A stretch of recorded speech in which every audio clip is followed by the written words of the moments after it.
Red Glass by Laura Rousseau, Chapter 11, Section 3. The rest of the day passed quickly. A whirlwind of dancers spinning in swirling skirts, mayonnaise-coated corn on the cob, bags of cut-up fruit sprinkled with chile, live band music blasting through giant speakers. We went to bed early, and the next morning on the way out of town, Mr. Lorenzo and Angel bought their bus tickets to Tapachula, the border crossing point. Juan and Mom didn't want them driving the van to Guatemala, so the deal was they had to take the bus. They planned to go there next Monday, after a week in Pablo's village, while we stayed on with Pablo's family. From the bus station, we headed into the mountains, winding up steep, narrow roads. Mr. Lorenzo drove, and Dika squealed. "Oh!" She cried at every curve. When the rain started, she squeezed her eyes shut, clutching his arm. For a while, we all laughed at Pablo's purple turtle jiggling on the dashboard. Then that got old, and we looked out the windows. Pablo watched the trees and rock formations, which must have been familiar. He traced raindrops with his fingertip, and his head fell against my shoulder. Angel pushed open the window, stuck his hand out a moment, and brought it in, dripping wet. He rubbed it on his forehead like a baptismal rite. "Want to know how we got out of the desert?" Pablo and Dika yelled. "Yes!" I shrugged. Part of me thought, why does it matter? We ended up wandering in circles, and finally ended up back at the border. He gave an ironic smile. We crossed back over to Mexico. Dika shook her head. "You boys! Well, you must tell us how you crossed finally." Angel continued. "We decided the Arizona border was too tough, so we took a bus to Chihuahua near Texas, and we found a coyote. Around 10 at night, he takes about 15 of us on flimsy rafts across the Rio Grande. Man, did that river stink. Then he leads us through scrub brush, and whenever he calls, 'Suelo!' we hit the ground like soldiers. We press our faces in the dirt and close our eyes so the migra can't see them reflecting the spotlight. Someone must have left their eyes open or made noise or moved, because we hear the migra running toward us, shouting. My dad takes my hand and says, 'Run!' Now we're separated from the group. We walk until morning, just me and my dad, following the North Star. Once daylight hits, we worry. Our bodies remember how thirsty and hot we were last time. We take little sips of water from our bottles. By night, the water is almost gone, and we've eaten our tamales and fruit. Then we spot a train track. At that moment, I feel a few fat raindrops. I tilt back my head and open my mouth to them.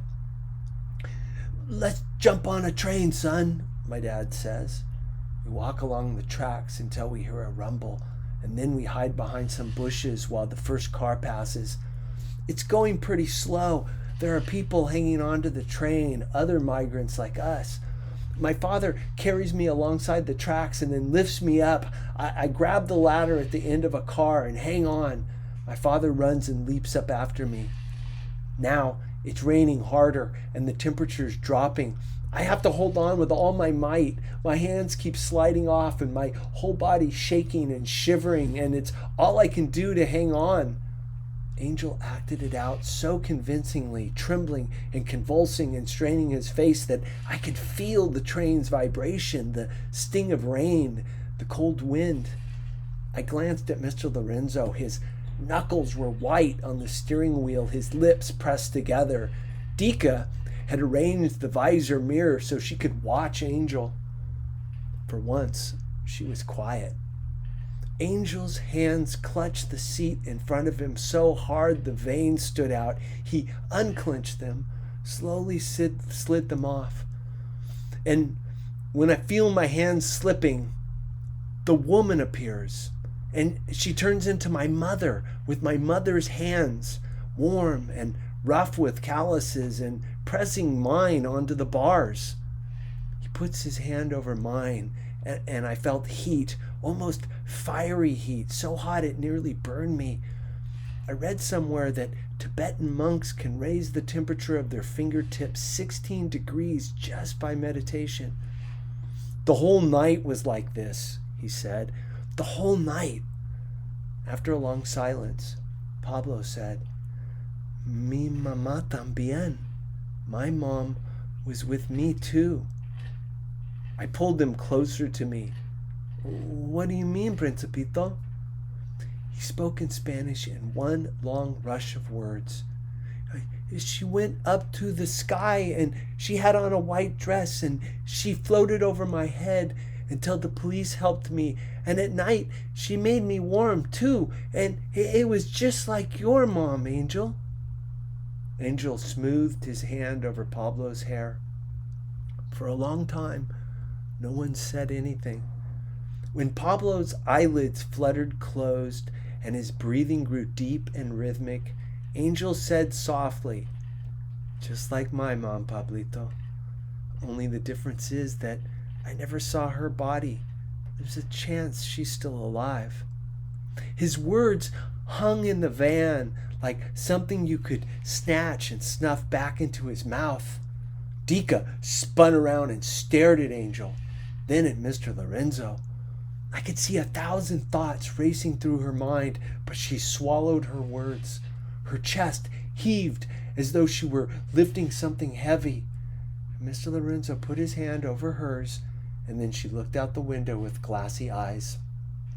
Mr. Lorenzo took a deep breath and looked at Angel in the rearview mirror. Hijo, Angel cut him off. I know, you think she's dead, but if there's any chance she's alive, no matter how small, I have to know the truth. I've been waiting since I was Pablo's age, waiting to find the truth.